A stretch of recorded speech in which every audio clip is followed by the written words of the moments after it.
这个女人生了个奇怪的孩子，不仅一天就学会了说话，而且还一口叫出了他的名字。罗文本以为是自己的特殊能力影响到了孩子，可没想到仅仅过了3天，男孩竟越长越快，很快便有了5、6岁的样子，而且他的食量极大，脾气也极为暴躁。可毕竟是自己生的娃，罗文只好耐心地惯着。可就在他忙着做家务时，家里的幽灵却突然出现，还说感受到了邪恶的力量。他给了罗文一个忠告。其实罗文自己也清楚，这个孩子可能来自女巫的宿敌拉舍尔。虽然没有怀胎10月，可对方也是从自己体内诞生的。为了搞清楚拉舍尔的灵魂还残留多少，他第一次对男孩施展了自己的能力，可结果却很正常，男孩的身体跟普通人没什么两样。罗文将这一情况记录了下来，却在最后人类这个单词上打了个问号。思索间，卧室突然传来男孩的惨叫声，他顿时爆发出了作为母亲的本能，施展能力打开了房门。可万万没想到的是，男孩竟然又长大了一圈。可随着时间的推移，男孩在长个的同时，心智竟然也在跟着发展。15、16岁正是叛逆的年纪，他竟然在地下室找到了个人偶玩具。看着这一幕的罗文顿时吓坏了，因为当初那个恶魔拉舍尔就曾寄居在这上面。他想上前将人偶拿走，岂料男孩却猛地推了他一把。惊恐中，罗文不自觉地发动了能力，看着地上的血迹，罗文立刻意识到自己搞错了。可他对如何管教熊孩子根本没什么经验，只好暂时将其交给家中的长辈照顾，自己则来到了工作的医院，将带有男孩血迹的玻璃进行了化验，想看看其中到底有何古怪。可就在等待化验结果时，一个病房里的小女孩吸引了他的注意。对方明知自己得了绝症，却很懂事的不想让妈妈哭泣，这跟家里那个逆子形成了鲜明的对比。他一时间有些心软，便发动能力治好了小女孩的绝症。可这番治疗消耗极大，就在罗文倒在椅子上陷入沉睡时，男孩竟然又长大了几岁，变成了一个17、18岁的小伙子。等罗文休息好回家后，他被惊得一时间有些不知所措，本想给对方一个拥抱，岂料男孩竟突然亲了上来。罗文赶紧制止了这一荒谬的行为，两人现在已经差不了几岁了，虽然是母子，可有些亲昵的举动显然已经不合适了。男孩有些委屈地来到窗边，却隐隐约约听到了不远处有嬉戏打闹的声音。趁着罗文不注意，他偷偷溜出了家，潜入了一家正在开派对的酒吧。看着面前无比香艳的一幕，他似乎闻到了跟母亲身上一样的味道，今晚注定会是个无比疯狂的夜晚。然而没过几个小时，男孩便慌张地敲开了家门，他也不知道究竟是怎么搞的，只希望母亲能救救这个女孩。可罗文虽然能医治绝症，却没法让人起死回生啊！跟大部分犯错孩子的母亲一样，罗文下意识地便包庇起了自己儿子。他把男孩锁在了地下室，自己则抱着尸体来到了河边，使用女巫的能力将其永远沉入了河底。岂料就在他忙着处理尸体时，拉舍尔却再次长大了几岁，偷偷溜出家门，循着味道找到了另一名梅菲尔家族的女巫。虽然家里突然出现个陌生男人很奇怪，可身为女巫的爱丽丝拥有占卜能力，她用塔罗牌测算过，自己只要不出门就不会有生命危险。而且她总觉得男人有些熟悉，好像曾经在哪里遇到过。相逢不如偶遇，她当即邀请了拉舍尔去家里喝一杯，孤男寡女共处一室，而且双方还互有好感。就在度过了一个美好的夜晚后，拉舍尔疼爱地看着熟睡中的女人，突然感觉肚子还是有点饿，正想去冰箱里找点吃的，岂料客厅里突然传来了惨叫声。爱丽丝捂着肚子不停哀嚎着，这便是拉舍尔的宿命。恶魔与女巫的结合注定不会有一个好的结局，可拉舍尔毕竟才刚出生7天，他完全是靠着本能在寻找自己喜欢的味道。爱丽丝死去的消息迅速在家族中扩散，罗文第一时间赶到了现场。他本想使用能力查看一下对方生前的画面，却被前来收尸的男人打断。好在通过查看屋内残留的气息以及那丢在角落里的奶瓶，他很快意识到是自己儿子干的。罗文循着儿子的气息一路找到了小树林，对方果然就躲藏在了这里。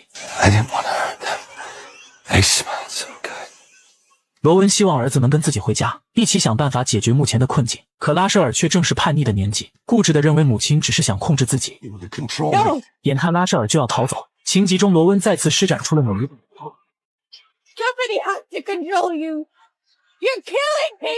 可拉舍尔显然不觉得人命比自由重要，他头也不回地向树林外跑去，毕竟是自己亲生的。罗文始终没能痛下杀手，只是一个劲的施法制造路障，希望能将拉舍尔困住，可惜最终还是失败了。就在几个小时后，拉舍尔躲进了一个地下室，彻底逃离了罗温的追踪。几滴血液从他手上的伤口处滴落，意外被地上的甲壳虫吞噬。谁也不知道虫族与恶魔结合后会发生什么。随着拉舍尔倒在地上沉沉睡去，几公里外的一个普通公寓内，年轻的摩雅跟母亲吵了起来。作为梅菲尔家族的一员，他天生便拥有读心的能力，可无论是谁都不喜欢自己的内心暴露在别人面前。于是母亲只好天天在家里把音响开到最大，以此抑制摩雅的能力。可摩雅哪受得了天天在家听广场舞的音乐呢？他有些气愤地摔门而出，却没想到这一次见面竟成了永别。就在这天晚上，拉舍尔循着味道找上了门。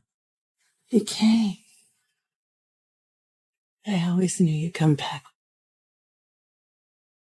几个小时后，摩雅回到了家，可屋内却一片寂静。那恼人的广场舞音乐不知何时已被关上。他本以为母亲只是睡着了，直到手上传来湿滑的触感，他终于意识到了不对劲。可惜已经晚了。随着又一个女巫死去，这回罗温再也没有办法封锁消息了。可他也明白，一旦儿子落到梅菲尔家族手里，一定不会有什么好下场。他发动能力让天空下起了大雨，希望能尽量遮盖拉舍尔残留的气息。可这招显然治标不治本，要想在不伤害拉舍尔的情况下将其控制住，他还需要一个强力的盟友，而曾经被他化作石雕的科特兰便是最好的人选。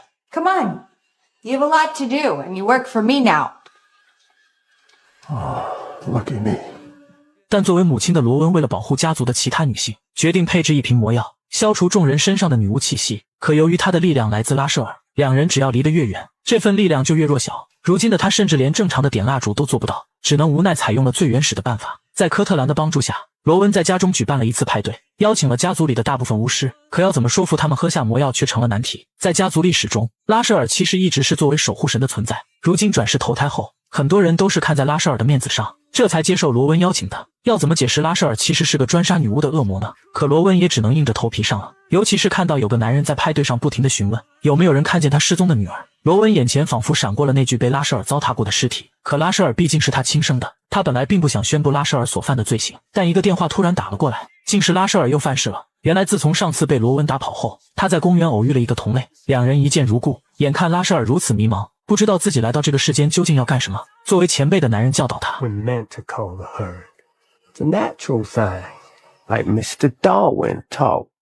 Listen to your appetites, your instincts. It's all you can do. You live by their rules.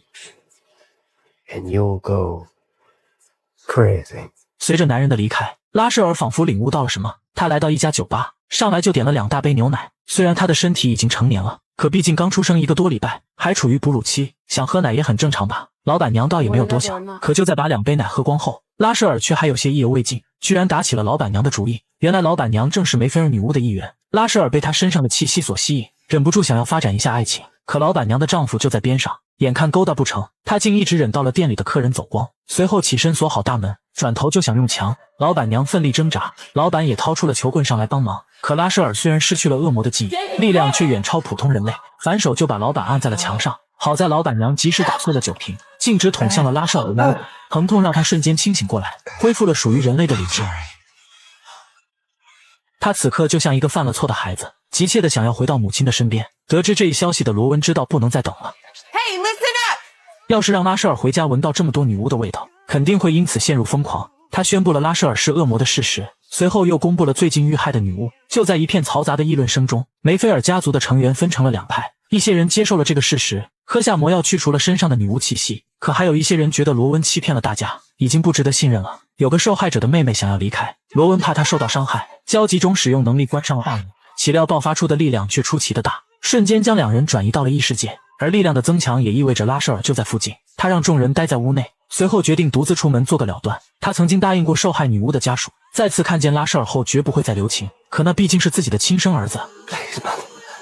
眼看罗温陷入了两难之地，边上突然窜出一个人影，朝着拉舍尔放出了淡紫色的气体。罗温下意识地挡在了儿子面前，随着他的意识渐渐模糊，边上突然驶来几辆小汽车，二话不说就把拉舍尔拉进了车里。他现在就是一个坐拥宝藏却不知道如何使用的孩子，自然会吸引到黑恶势力的亏欠。然而当格里夫在牢里一番搜寻后，却始终没有发现拉舍尔的身影，他满心疑惑，只好找到监狱的管理员询问情况。岂料登记簿上竟然根本没有拉舍尔的名字，他瞬间意识到自己上当了。好在用于抓捕拉舍尔的车辆很快被找到，格里夫见状当即单手捏印，在车内仔细搜寻拉舍尔的气息。他拥有记忆回溯的特殊能力，能够通过触碰物品回溯过去发生的景象。随着他的感知，真相渐渐浮出水面，拉舍尔已被秘密转移，他从始至终都被人利用。而在这一系列事件中，受影响最大的其实是罗温，他的力量源自拉舍尔，对方只要离他越远，他的力量就越弱小。之前他能力失控把妹妹变成了幽灵，如今再想变回来就难了。更糟糕的是，他们所在的古宅也是基于拉舍尔建立的，如今墙壁已经变得比纸都要薄了。一旦拉舍尔的力量彻底消失，房子没了倒是小事，问题是两个妹妹可能永远回不来了。罗温和坦尼亚终于达成了一致，为了救回自己的亲人，关于是否要杀死拉舍尔的问题得先放一放了。他们找到了家族的长老，希望能用巫术锁定拉舍尔的位置，同时讨论一下如何去除拉舍尔身上的魔性。可刚一走进屋内，他们便看到了无比惊奇的一幕。原来唱片机中封印着一只恶魔，两位长老必须轮流进去陪对方跳舞，以此来防止恶魔脱困。说话间沙漏刚好走完，是时候换班了。连运动相机这种摄影器材，还有 LV 包和腕表之类的奢侈品都能回收，趁着旧的还值钱，赶紧找转转回收就对了。其实伊芙琳长老已经快80多了，之前她一直通过巫术维持年轻的模样，只有换班时才会显露出真实的面容。在得知罗温两人的来意后，伊芙琳表示想得到答案很简单，就是去唱片机里走一趟。那里面的恶魔陪伴了无数任女巫，对拉舍尔也相当的了解，但其中必然有着难以预知的风险。罗温正准备冒险一试，可另一位长老却劝他把唱片机带回古宅，那里毕竟是罗温的主场，他的力量能得到最大程度的发挥。可伊芙琳却不肯答应，东西一旦借出去，再想要回来可就难了。说话间，坦尼亚却嫌弃他们有些墨迹，竟独自走到了唱片机前，想直接使用自己的读心能力跟恶魔进行交流。It's hurting her.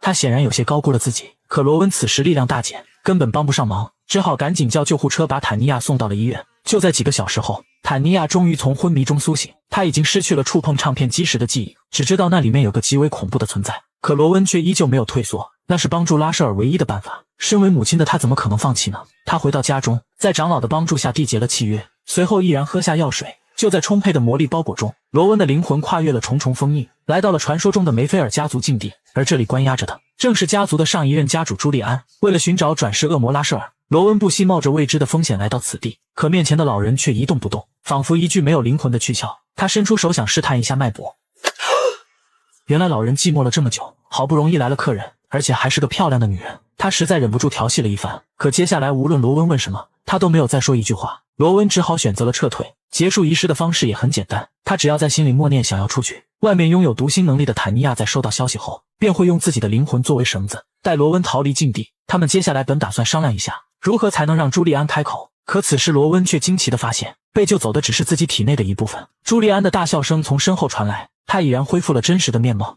难得有这么漂亮的后辈，他怎么舍得让对方轻易离开呢？梅菲尔家族的每个女巫都有一项特殊能力，而身为家主的朱利安更是变态，可以分割和抹消人类的灵魂。仪式其实并没有结束，一旦超过限定时间还未逃离，罗温的一部分便会永远困在禁地中。说到这，他反而不急了，既来之则安之，还不如先问问怎么找到拉舍尔。岂料朱利安却有些好奇，罗温跟拉舍尔究竟是什么关系呢？ I was his lover, and then his mother. I gave him a body. 在得到想要的答案后，朱利安也不吝啬，表示罗温要想出去也很简单，只要外面那个罗温能意识到自己不完整，返回唱片机再举行一次仪式，就能救回自己缺失的那一部分。这听起来简单，可关键时刻罗温的初恋拉克突然到访，朱利安轻轻一吹，便帮对方打开了房子的大门。罗温笃定另一个自己绝不会感情用事，因为现在肯定不是叙旧的好时候。可屋内的罗温却不知怎么回事，带着拉克便去客厅聊起了天。原来罗温曾把拉舍尔的血液交给对方做了化验，于是拉克顺便也给罗温做了下检测，可结果竟显示罗温有4条不同的染色体。 What are you? 眼看有些解释不清，罗温只是让拉克等等，随后出门找到了长老，想让对方帮忙配置一瓶遗忘药水，让拉克忘掉检测结果。在得到长老的承诺后，他随即又折返回屋内，坦白了自己女巫的身份。 I'm a witch. 他的特殊能力是透视。眼看拉克有些不敢相信，他当即现场展示了一番，先是从拉克肩膀上的小伤开始，再到手臂上骨折留下的印记。就在来到关键部位的前一秒，罗温突然感觉一阵头晕。由于现在的他相当于只有一半，所以使用能力时难免会有些透支，可他却只当是拉舍尔离开造成的影响，并没有太过在意。随着两人感情的升温，罗温突然跪在地上表起了白。拉克没有拒绝，爱情的力量足以让他们跨越物种相恋。他想尽自己的一份力量，既然掌握了拉舍尔基因的成分，那说不定可以利用生物技术让细胞快速繁殖，为罗温制造一个随身的魔力充电宝。至于上哪找足够的细胞样本也很简单，虽然拉舍尔长大成人只用了1周，却也经历了换牙，那些换下的牙齿罗温都收藏了起来，其中的牙髓便是最好的细胞样本。可就在用电锯进行采取时，拉克实在受不了罗温那含情脉脉的眼神，一个不注意把手给弄伤了。在禁地看着这一幕的罗温终于意识到了不对劲，自己明明没有这么花痴才对啊。朱利安却颇为得意，他用能力将罗温分成了感性和理性2个灵魂，被救出去的正是感性的那一个，形势对罗温颇为不利。眼看时间已经所剩无几，感性罗温却拿着遗忘药水犯起了难。长老让他在纸上写下自己的名字，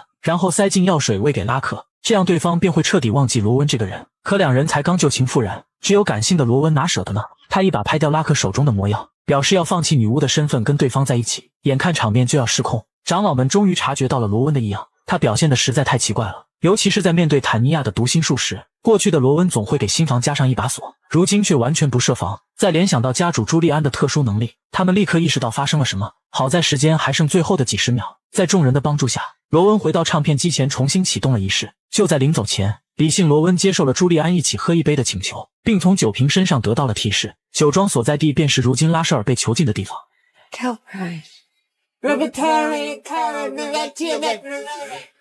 Bon voyage, ma chère。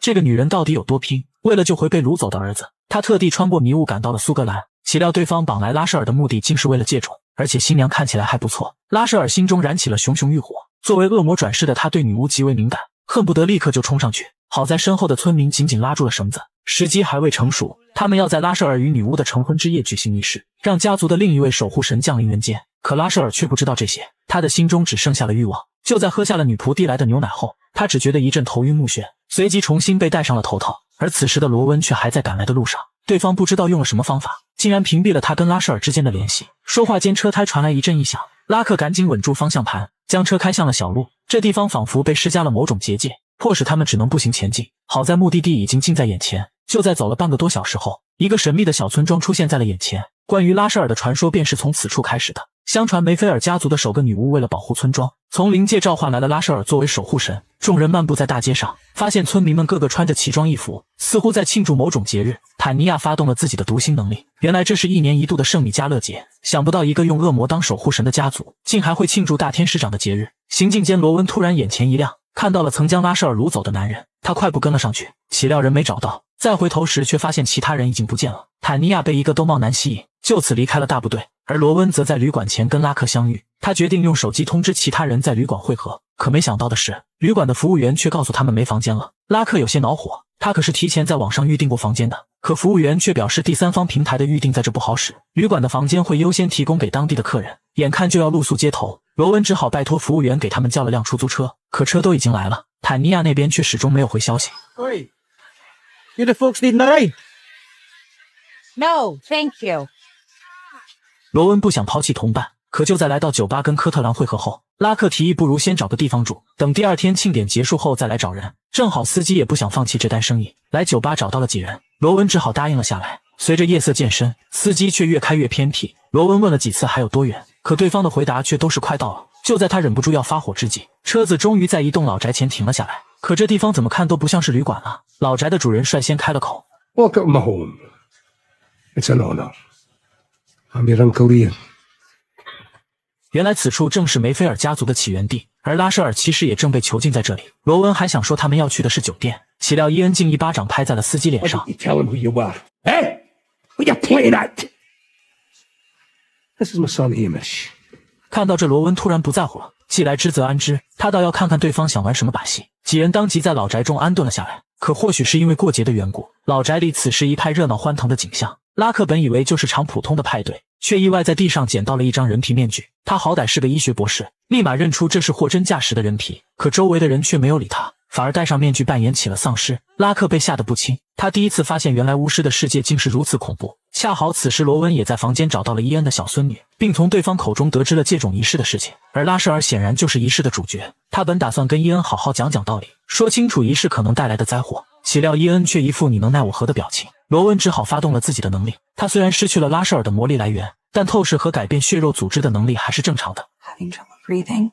Feel that in your throat. 可对方却毫无反应，反而是一旁的小孙女痛苦地趴在了地上。原来伊恩已经用能力将家族的生命绑定在了一起，只要愿意，他可以将任何损伤转移给其他人。罗温毕竟不是个心狠手辣的人，更何况他还刚从女孩那得到了帮助，难怪伊恩要设计把坦尼亚引开。要是有对方的读心术在，寻找拉舍尔就不会如此麻烦了。几人只好来到了屋外，准备找找有没有还未被洗脑过的族人。罗温察觉到了哈米的不开心，于是当即展开了利诱。年轻人大都会向往外面的世界，相比于这里的穷乡僻壤，罗温所在的大都市显然更有诱惑力。他承诺会帮对方找一所好的大学，一直安排到对方成家立业，前提是哈米要说出拉舍尔的所在地。 Try the tunnels in the basement. Can't tell you any more than that. So let's go ready. 罗文将这条信息记在了心里，可就在回到房间后，拉克却表示这地方太危险，他们必须另外找个地方过夜。可罗温却急着去地下室寻找拉舍尔，他凑上前抱住拉克，用爱情抚慰了对方焦躁的内心。等到拉克睡熟后，罗温悄悄爬起身，独自向着地下室走去。可就在他拿出手机打开闪光灯后，只听身后哐的一声，大门竟已被人锁死。原来哈米被洗脑了这么久，怎么可能会为了钱选择背叛了？这女巫家族的婚礼究竟有多古怪？新郎会先被扼上一段时间，然后用绳子拴在一侧，而新娘也同样如此，没有繁琐的改口环节。作为婆婆的罗文只需要在场下看着，随后在族中长老的鸣唱中，一旁的侍女会将新娘的头纱揭下。两位新人虽然是第一次见面，可看着跟自己母亲如此相似的蓝眼睛，拉舍尔瞬间便按捺不住了，差点就挣脱了身上的束缚。好在长老也没让他等太久。随着唱词的结束，一个大汉拎着斧子便走了上来。罗文激动地站了起来，他本就不同意这门亲事，岂料一旁的族长伊恩却将他拉住，随后拿出小刀在手上划了一下。